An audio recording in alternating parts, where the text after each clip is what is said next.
बिस्मिल्लाह अस्सलाम वालेकुम जी। मेरे भाई पहलवान असगर रहमानी साहब इन्हों की किताब लैन वास्ते मैं आया जनाब।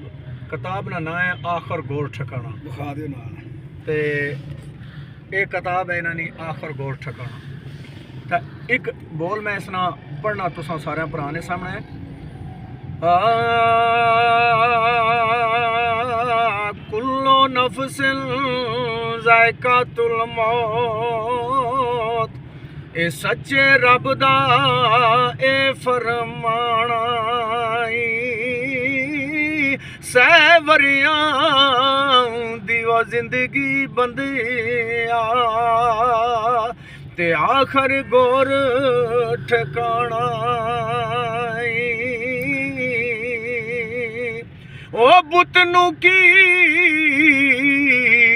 खाए जावना ते मिट्टी ढेरी सदाना।